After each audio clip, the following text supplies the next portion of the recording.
I know all the fighters, and they're all on steroids. All you motherfuckers are on steroids. Everybody's on steroids. The whole UFC, everybody. All the needles in your ass, all the steroids will not help you. You pussy. I'll ask you again, do you believe John Jones is a cheater? Yes, I do. Yes, I do. Everybody's on steroids. Si vous vous dopez en natation, vous allez nager plus vite. Si vous vous dopez en course à pied, vous allez courir plus vite. Si vous vous dopez en cyclisme, vous allez rouler plus vite. Les enjeux sont gros, parfois ils peuvent coûter plusieurs millions d'euros, mais ils ne seront jamais à la hauteur du MMA. Parce que vous avez tous sûrement déjà entendu cette phrase, on joue au foot, mais on ne joue pas au MMA. Et ça pour une raison très simple, à chaque fois qu'un combattant met les pieds dans l'octogone, il met sa vie en jeu. C'est pour ça qu'à l'UFC, il y a pendant longtemps eu le programme antidopage le plus strict au monde. Parce que dans ce programme, ils avaient le droit d'aller tester les combattants 7 jours sur 7, 24 heures sur 24, et ça toute l'année. Un véritable enfer, où les combattants pouvaient se faire réveiller au milieu de la nuit pour se faire fixer en train d'uriner dans un flacon sans aucune intimité. Et malgré ça, certains génies ont élaboré des stratagèmes pour passer entre les mailles du filet et continuer à tricher en toute impunité. Mais ça n'a pas toujours été le cas, parce qu'au début de l'organisation, les règles étaient loin d'être aussi strictes. Enfin, si on peut appeler ça des règles. Et c'est même plus le cas aujourd'hui d'ailleurs, parce que des règles aussi strictes, ça fait perdre beaucoup d'argent à l'UFC. Mais ça, on va le voir en détail plus tard dans cette vidéo. Alors, entre harcèlement des combattants, génie de la triche et conflit d'intérêts, aujourd'hui on va plonger dans l'incroyable histoire du dopage à l'UFC. Mais pour commencer, on va définir ce que c'est que le dopage. Et si on ouvre un dictionnaire, voici la définition. C'est l'utilisation de substances interdites visant à améliorer artificiellement les capacités physiques ou mentales, procurant un avantage injuste. Donc il y a la notion d'injustice, de triche et de booster ses performances au-delà de ce dont le corps est capable. Et ça, forcément, c'est extrêmement mauvais pour la santé. Et bien tout ça, c'est tout l'inverse du sponsor de cette vidéo, Oli. Et pas parce que ça n'améliore pas vos performances, bien au contraire, mais parce que ça le fait d'une manière saine pour votre santé. Par exemple, est-ce que vous saviez qu'une perte de 1% d'eau de votre corps vous fait perdre jusqu'à 10% de vos performances sportives? Quand j'ai appris ça a littéralement transformé ma manière de m'entraîner et j'ai compris à quel point l'hydratation c'est important et surtout pendant l'effort. Et c'est là que les boissons au lait entrent en jeu, parce que parfois la meilleure solution pour se réhydrater c'est pas forcément de l'eau. Et c'est pour ça que personnellement la gamme que j'utilise le plus c'est la gamme hydratation que j'utilise pendant chacun de mes entraînements. C'est devenu un indispensable et je ressens réellement la différence dans chacun de mes entraînements. Parce qu'elle contient des électrolytes et du potassium et ça permet d'éviter les baisses de force et de performance pendant les sessions les plus intenses. Et en plus avec le petit goût à l'ananas c'est juste la régalade. Mais tous les goûts sont bons donc pour vous aussi trouver votre goût préféré je vous conseille le pack découverte. Ce sont des petites box avec plein d'échantillons, vous avez la majorité des saveurs qui sont disponibles.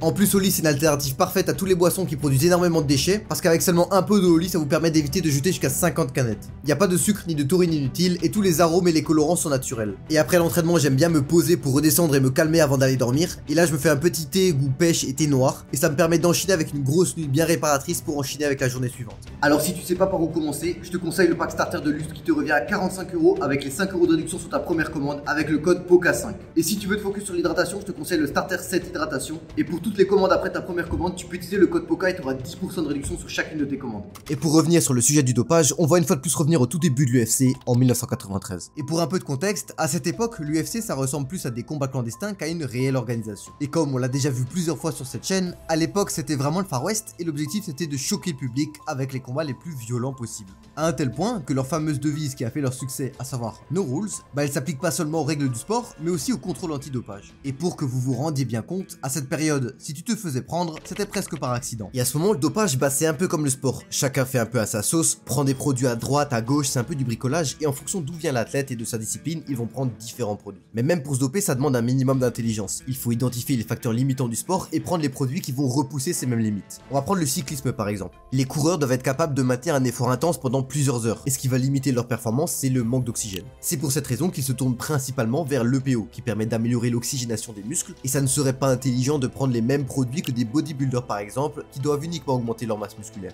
Pour le MMA, c'est légèrement différent, parce qu'un combattant doit être à la fois explosif, fort, endurant, résistant, etc. Mais dans l'idée, c'est un peu la même chose. Il faut trouver un équilibre, et forcément, quand on se concentre uniquement sur un aspect, les autres sont délaissés. Et ça, certains combattants ne l'ont pas compris. C'est le cas de Mark Coleman par exemple. Lui a décidé de tout miser sur la masse musculaire. Il a un physique de malade qui concurrence des bodybuilders, mais il fatigue très rapidement. À un tel point qu'à certains moments, il n'arrive même plus à tenir sa garde et ça en devient ridicule. Donc à cette époque en MMA, on peut regrouper les produits que prenaient les athlètes en 3 grosses catégories. La première, la plus classique, vous en avez tous sûrement déjà entendu, ce sont les stéroïdes anabolisants. Ils permettent de développer la force physique et la puissance de KO. Les substances sont de la testostérone synthétique, dianabol ou encore nanodrol parmi tant d'autres. Et on remarque la prise de ces produits assez facilement parce que ça donne un physique impressionnant, ça donne un aspect gonflé aux combattants ayant souvent des épaules très développées. La deuxième catégorie sont pour le cardio et la récupération. Par exemple l'EPO, très utilisé par les cyclismes qui augmente les globules rouges et repousse la fatigue. Les hormones de croissance et le cortisone. On peut remarquer ça chez les combattants qui ne semblent jamais fatigués et qui récupèrent exceptionnellement rapidement entre les rounds. Et la dernière catégorie, ce sont les stimulants et les amphétamines. Elle permet de rester lucide, d'augmenter les réflexes et la concentration. Les produits, ça peut être de la cocaïne par exemple, Mike Tyson en prenait avant chacun de ses combats, et tout type d'amphétamine. Et ça va permettre d'augmenter la confiance en soi, ne pas sentir la douleur ni la fatigue et être focus tout en diminuant le temps de réaction. Et en gros, on peut ranger à peu près tous les produits dans ces trois grosses catégories. Mais il faut garder en tête que tous ces produits ne sont pas uniquement pris pour performer le jour du combat, mais sont aussi utilisés durant toute la préparation en amont, pour pouvoir mieux récupérer, faire plus d'entraînement, développer plus de force, pour obtenir un avantage sur son adversaire pendant l'entraînement, pour ensuite arrêter la prise avant le combat, mais tout en continuant à bénéficier des effets. C'est une technique largement utilisée à l'époque où les athlètes sont uniquement testés le jour du combat. Mais beaucoup continuent la prise de produits même pendant le combat, et ils utilisent des produits supplémentaires qui ont comme objectif de masquer les produits dopants interdits et ainsi fausser les résultats. Donc les combattants faisaient en sorte d'avoir des cycles de prise de produits intelligents qui permettent d'avoir moins de quantité le jour du combat, avec des masquants et des produits qui permettent d'évacuer les substances.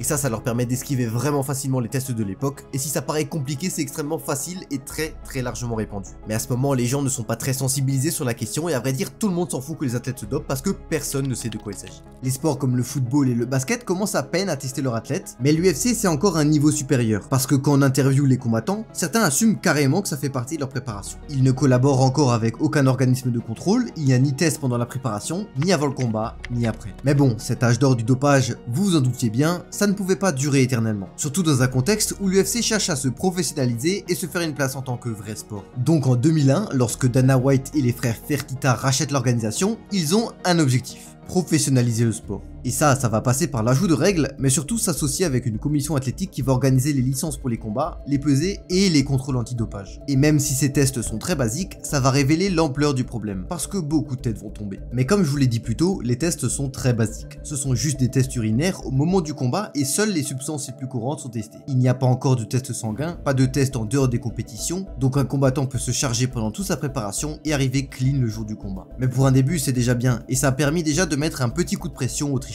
Mais il y a un problème, l'UFC ce qu'elle veut, c'est d'avoir une image d'entreprise clean, pas forcément de l'être. Ça, à vrai dire, elle s'en fout, parce que quand une commission athlétique teste ses superstars et annule des super fights, ils perdent énormément d'argent. Et ça, ils apprécient pas trop, pour pas dire pas du tout. Donc ça va créer des énormes tensions avec les organismes de contrôle. C'est le cas par exemple en 2002, lorsque contre toute attente, Josh Barnett devient champion UFC en battant la légende Randy Couture. Il devient alors le plus jeune champion UFC de l'histoire, et à ce moment, il est sur le toit du monde, et l'UFC se réjouit d'avoir trouvé une nouvelle star, voyant en lui le nouveau visage de l'organisation. Mais son triomphe ne sera pas long, parce qu'il sera directement testé positif à 3 stéroïdes anabolisants. À ce moment, il est directement déchu de son titre et suspendu pendant 6 mois. C'est un véritable coup dur pour Barnett, mais aussi pour l'UFC, parce que Dana White est furieux de cette décision. L'UFC se relève enfin de plusieurs années très difficiles, et ça représente un vrai coup dur. Il va alors accuser la commission athlétique de vouloir freiner l'expansion de l'UFC. À partir de là, on va rentrer dans une période un peu particulière, parce que l'UFC a le cul entre deux chaises. D'un côté, elle veut se professionnaliser, et ça c'est impossible sans un traitement sérieux de la question du dopage. Mais de l'autre, elle a besoin de survivre, de faire de l'argent et proposer des combats spectaculaires. Parce qu'au même moment, de l'autre côté du globe, il y a un concurrent sérieux qui lui a la gestion du dopage assez simple, ils n'en ont pas. Son nom, vous l'avez sûrement déjà entendu, c'est le Pride FC. Et les dirigeants ne s'en cachent pas, les combattants peuvent prendre tout ce qu'ils veulent, et ça explique pourquoi beaucoup de combattants UFC se redirigent vers cette organisation. Forcément, les combattants sont des monstres, les combats ils sont d'autant plus spectaculaires et ajoutent de l'aura à l'organisation avec des combattants légendaires comme Mirko Cro Cop ou Fedor Emelianenko. Et l'UFC souffre de la comparaison, et certains considèrent que le Pride propose un meilleur spectacle. Donc l'UFC n'a pas d'autre choix que de jouer les aveugles. Il ne contrôle que très peu les combattants, s'arrange pour organiser les combats dans des états peu regardants, et quelquefois, certains combattants se font prendre quand la pression de la commission est trop grande. Mais la grande majorité des combattants passent entre les mailles du filet, et ce petit manège va très bien fonctionner jusqu'en 2007 où rien ne va changer, bien au contraire. Parce qu'une nouvelle mode va commencer à se propager, non pas dans le sport, mais dans la société, c'est la TRT. En anglais, testostérone, remplacement, thérapie. Thérapie de remplacement de testostérone. Et grâce au progrès scientifique, on est capable de proposer aux hommes en manque de vigueur, de volonté, d'ambition et de libido, un traitement. Parce que souvent, le dénominateur commun à ces mots, c'est la baisse de la production naturelle de la testostérone. Donc ce traitement, c'est ni plus ni moins que des injections de testostérone. Et d'un coup, on observe une épidémie de sportifs de haut niveau qui souffrent d'une baisse soudaine de leur production de testostérone, et particulièrement dans le MMA. Les combattants s'arrangeaient pour trouver des médecins peu regardants qui étaient capables de leur diagnostiquer l'hypogonadisme et ainsi leur prescrire des stéroïdes, mais tout ça de manière 100% légale et approuvée par la commission athlétique, mais surtout par l'UFC. Donc grâce à ça, on entre de nouveau dans une période où c'est littéralement légal de se doper. Si bien que des combattants comme Vitor Belfort vont littéralement exploser physiquement, mais aussi dans la cage en décrochant des victoires impressionnantes. He was doing it legally. Yeah. He got permission from the UFC to do it, in the commission. Mais vers 2010, les commissions commencent à se réveiller et s'aperçoivent que cette histoire de TRT, ça ressemble très fortement à du dopage déguisé. Mais un événement dramatique va définitivement enterrer la TRT pour les combattants. 19 janvier 2013, Michael Bisping affronte Vitor Belfort et depuis que la TRT est autorisée, Belfort affiche un physique impressionnant. Il est plus musclé, plus sec et beaucoup plus explosif. Sportivement, ça n'a rien à voir. Il remporte tous ses combats et avec la manière. Et avant le combat, il y a de plus en plus de tension. Et Bisping le traite de tricheur à plusieurs reprises, pointant directement le problème de la TRT. Mais contre toute attente, quand le combat commence, c'est plutôt équilibré. Mais rapidement, Belfort impose son rythme et Bisping n'arrive pas à suivre la cadence. Il survit au premier round, mais dans le deuxième, Belfort envoie un kick dévastateur dans l'œil de Bisping qui le met KO instantanément. There it is again, that left high kick. Mais le pire reste à venir parce que quand il se relève, il ne voit rien de l'œil droit. La puissance du coup lui a décollé la rétine et il perdra son œil quelques semaines plus tard. À ce moment, alors que la TRT était déjà sujette à beaucoup de débats, Bisping va mener une croisade contre cette pratique. If you're stepping foot in a boxing ring, a kickboxing ring, a UFC octagon or anything similar, and you're taking performance-enhancing drugs, well then shame on you. I say it all the time, this isn't basketball. We're not putting a ball in a basket. We're trying to knock someone's head clean off, okay? But the Athletic Commissions around 2008 decided that taking testosterone replacement therapy was okay. And that opened the door for so many cheating sons of guns. Et sous la pression médiatique, la commission annonce l'interdiction totale de la TRT dans les sports de combat, mettant ainsi fin à cette ère. Mais cette fois-ci, on va passer d'un extrême à l'autre, parce que l'UFC, qui était considéré comme l'organisation avec le moins de contrôle, va instaurer le programme d'antidopage le plus rigoureux, non pas du MMA, mais de tout le monde du sport. Un véritable enfer pour les combattants, parce qu'ils peuvent se faire tester à tout moment, qu'ils soient en vacances, chez eux ou à l'entraînement. En plus, les combattants ont un passeport biologique, un suivi de leur niveau d'hormones, ça veut dire que même si on trouve aucune substance dans leur sang, mais que leur niveau a bougé, ça sera considéré comme anormal. Et bien sûr, le système de test utilise les dernières technologies capables de détecter les microdoses, même des semaines après leur consommation. Et son fondateur, c'est Travis Tigard, un avocat qui est devenu célèbre pour avoir un seul objectif dans sa vie, annihiler le dopage du sport de haut niveau. Et sa vision est simple, tolérance zéro avec le dopage, et pour lui, la crédibilité d'un sport repose sur le sérieux du contrôle de ses athlètes. Et cette philosophie, il va l'appliquer à la lettre à l'UFC, et ça malgré les pressions énormes qu'il va subir. L'impact se fait immédiatement ressentir, parce que les superstars de l'UFC se sentaient protégés par l'UFC, mais l'USADA va prouver le contraire en suspendant Jon Jones, Anderson Silva et TJ Dillashaw la première année. En moins de 3 ans, l'USADA a fait tomber les plus grandes têtes d'affiche de l'UFC, prouvant qu'il n'y aura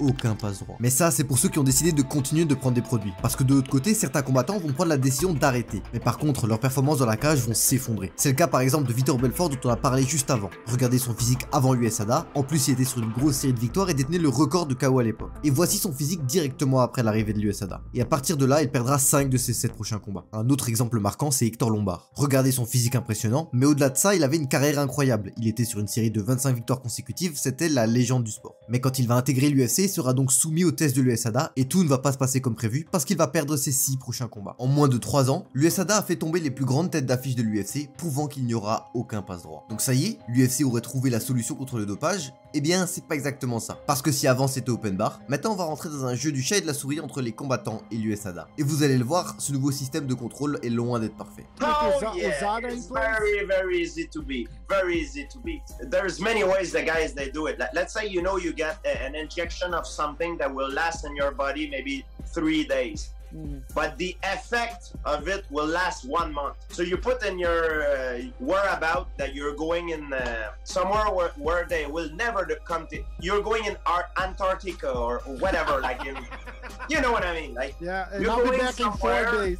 You know you're going somewhere 4 days that you know they will never come to see you. Like you pretend you're going somewhere, so you put that address. They will never come see you, but you're on nobody can find you for 4 days, but because you keep training, but you got your injection. Okay, yeah. Donc les combattants s'arrangent pour prendre des substances juste avant de partir dans un endroit où personne n'ira les tester. Comme ça, quand ils reviennent, ils bénéficient encore des effets des produits, mais ne sont plus détectables dans leur corps. Mais qu'est-ce qui se passe pour des combattants qui sont toute l'année dans des endroits où personne ne peut les tester? Eh bien, prenons la team Nurmagomedov par exemple. En 2023, Ousmane se fait tester positif à une substance. À ce moment, il dit qu'il a été contaminé. En gros, qu'il a pris des compléments alimentaires ou autres, et qu'il y avait des traces de cette substance dans ce qu'il avait consommé. Donc, aucune intention de triche? Vraiment? If you get caught performance enhancing drug, you blame it on the tainted substance. Yeah. So you say, oh, it's not my fault, it's the protein that I take are tainted. So what they're gonna do, they take a sample of the protein and then they go back and they say, oh yeah, it's true, it's tainted. So it take away it make you an innocent person. Et pour ceux qui ont encore des doutes, cette substance s'appelle le meldonium, un produit dopant utilisé par l'Union soviétique pour leurs athlètes aux Jeux Olympiques. C'est fabriqué là-bas et c'est très répandu chez les athlètes de l'Europe de l'Est. Et devinez qui a été testé positif à cette même substance 1 an plus tôt. Mais bon, ce sont loin d'être les seuls, mais même si c'est pas parfait, c'est déjà beaucoup mieux qu'avant. Et surtout dans les apparences, quand on connaît pas les coulisses, ça ressemble au programme de test parfait. Et ça va donner énormément de crédibilité à l'UFC. Et ça tombe bien parce qu'à ce moment, c'est ce dont elle a le plus besoin. Sauf que cette crédibilité, elle a un prix.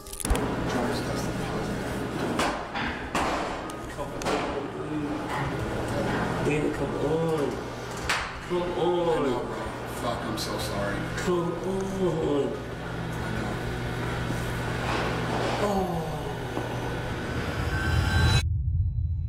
Énormément de gros combats sont annulés, les gros superstars tombent, et ça, l'UFC l'accepte. Pour le moment. Parce qu'en fait, ça va créer d'énormes tensions, surtout lorsque 2 combats importants se font annuler. Mais c'est en 2023 que ces tensions vont littéralement exploser. Et laissez-moi vous donner un peu de contexte. En 2021, Conor McGregor va subir une énorme fracture de la jambe dans sa trilogie face à Dustin Poirier. Assez rapidement, il se retire du pool de test de l'USADA. En gros, ça veut dire qu'il ne peut plus être testé, mais du coup, il ne peut plus recombattre. Et là, il va récupérer hyper rapidement. Mais en parallèle, il va exploser physiquement, c'est un monstre et son visage change radicalement. Et tout ça, vous l'aurez deviné, ce sont les effets secondaires des stéroïdes. Et c'est assez commun chez les athlètes d'utiliser ce genre de produit pour mieux récupérer après de graves blessures. Mais les relations entre l'UFC et l'USADA vont se dégrader lorsque McGregor va demander à recombattre. Parce qu'à ce moment, il va devoir réintégrer le pool de test et pour ça il va devoir patienter 6 mois consécutifs à se faire tester régulièrement sans pouvoir se battre. Le problème, c'est que Conor il a prévu de revenir rapidement et participer aux événements majeurs pour 2023 et début 2024. Mais l'USADA refuse de faire des exceptions. L'UFC va alors commencer à faire pression sur l'organisme pour accélérer le processus. Parce que qui dit retour de Conor McGregor dit aussi des millions de dollars de vente de billets, de publicité et de pay-per-view. Donc l'UFC fait des pieds et des mains pour que Conor revienne plus vite, mais l'USADA ne cède pas. Et finalement, après 8 ans de collaboration, les tensions explosent et l'UFC rompt son partenariat avec l'USADA le 31 décembre 2023. Mais vous vous en doutez, le nouvel organisme de contrôle ne sera pas aussi intransigeant que l'USADA, et c'est même pour cette raison qu'il sera choisi. Et beaucoup considèrent ça comme un retour en arrière dans la lutte antidopage, parce que l'UFC aura un gros contrôle sur l'organisme. Et Dana White avouera lui-même, il voit cette transition comme un moyen de mieux protéger les intérêts commerciaux de l'organisation. Donc ça veut littéralement dire que les intérêts financiers vont passer avant les intérêts sportifs. Et quand on creuse un peu la question, on se rend compte de l'ampleur du problème. Parce que le nom de ce nouvel organisme de contrôle, c'est la CSAD. Et c'est une entité créée de toutes pièces par l'UFC. Et même si elle fait appel à des organismes tiers pour tester et analyser les résultats des combattants, les résultats ne sont pas publics et les sanctions sont à la discrétion de l'UFC. En gros, ils font ce qu'ils veulent et en théorie, un combattant pourrait être testé positif et ne pas être sanctionné. So, my problem with this is, already, the UFC's created the company. The UFC's handpicked the president of the company who will oversee all decision making with the company. How is that independent by any means? It doesn't make any sense. It's a massive conflict of interest. Mais depuis, on observe quand même des combattants qui sont testés positifs et sont suspendus. Alors, est-ce que ça veut dire qu'ils sont clean et que ce nouvel organisme n'est pas si mal que ça? Eh bien, il est légitime de se poser cette question quand l'UFC assume que ce programme antidopage a été choisi pour défendre les intérêts de l'organisation. Mais je pense que si l'UFC a décidé de quitter un programme aussi strict que l'USADA, c'est pour une raison. Et cette raison, c'est que le sport de très haut niveau rime avec dopage. Et quand il y a de grandes compétitions, avec de grands enjeux et beaucoup d'argent à la clé, il est fort probable que la majorité des participants se dopent. Et quand on observe qu'il y a du dopage dans l'e-sport et dans le curling par exemple, je ne pense pas que le MMA fasse exception. Et l'objectif de l'UFC, c'est de faire de l'argent avant tout. Et forcément, lorsque les combattants utilisent des produits, les combats sont plus spectaculaires et se vendent mieux. Et même pour les fans, je vais vous poser une question. Est-ce que vous préférez avoir un sport clean de A à Z, quitte à avoir moins de spectacles, ou tout ce qui compte pour vous, c'est le show et d'être diverti? Parce que beaucoup de combattants sont pour aussi, ils estiment que dans tous les cas, certains vont passer entre les mailles du filet, et sont donc obligés de faire la même chose pour pouvoir rivaliser. C'est pour cette raison que la question du dopage est très complexe, et je suis curieux de savoir ce que vous en pensez dans les commentaires. Et forcément, on a quelques combattants français qui sont à l'UFC. Et je pense que vous vous demandez tous s'ils sont dopés ou s'ils sont naturels. Bah, je pense qu'en France, on a une vision assez particulière du dopage et je pense que c'est beaucoup moins dans les mœurs et c'est beaucoup moins développé que aux États-Unis par exemple. Mais je pense aussi que dans le lot, il y en a quand même pas mal qui se dopent. Même si je pense que proportionnellement par rapport à ceux qui se dopent à l'UFC, en France, un peu moins. Et de toute façon, pour compétiter dans les meilleures organisations mondiales où la plupart prennent des produits, bah pour rivaliser forcément, il faut prendre les mêmes choses. Après, c'est impossible de dire à 100% qu'un tel ou un tel se dope. Mais je pense que c'est beaucoup plus répandu que ce qu'on peut croire. Et dire par exemple que John Jones ne mérite pas le titre de GOAT parce qu'il a été testé positif, je pense que la plupart des adversaires qu'il a affrontés étaient aussi dopés. Donc voilà, j'accuse personne, j'ai aucune certitude, mais je pense même qu'il y a certaines personnes qui sont dans le top 10 et qui ont réussi à le faire sans être dopés. Et en tout cas, si tu veux améliorer tes performances sportives, je te conseille Oli et ça c'est pas du tout du dopage. Et un grand merci à eux pour m'avoir fait confiance sur cette chaîne, c'est la première vraie sponsor que j'ai sur ma chaîne YouTube. Et ça va me permettre d'améliorer la qualité de mes vidéos et travailler sur des projets encore plus énormes. Et d'ailleurs, en parlant de ça, la chaîne elle a bientôt 30 000 abonnés, c'est juste phénoménal. Et c'est que le début les gars, donc merci à tous ceux qui s'abonnent. Et d'ailleurs, si t'es pas abonné, abonne-toi. La prochaine vidéo, ça va être juste une grosse masterclass. Déjà cette vidéo pour moi elle était un niveau supérieur par rapport à ce que j'ai fait sur cette chaîne, mais la prochaine ça va être encore plus haut. Et d'ailleurs en parlant de ça, il y a un très gros projet qui arrive. Ça sera un projet qui va coûter un peu d'argent, au moins pour rentabiliser un minimum le travail que je fournis. Et ce sera pour les combattants débutants et expérimentés, peu importe. Je peux pas vous en dire plus pour le moment, mais si tu veux pas rater ça ou que tu veux pas rater les actualités de la chaîne, je te conseille d'être abonné à la newsletter qui est dans la description, de rejoindre le Discord communautaire où il y a énormément de personnes qui s'entraident et qui se donnent des conseils pour les combats, les entraînements, etc. Et si t'as envie de suivre mes entraînements, mes combats et tout, tu peux me suivre sur mon compte Instagram, il est également dans la description. Et merci à toi si t'as regardé la vidéo jusqu'au bout, tu fais partie des vrais OG de la chaîne et on se retrouve bientôt pour une prochaine vidéo, à plus.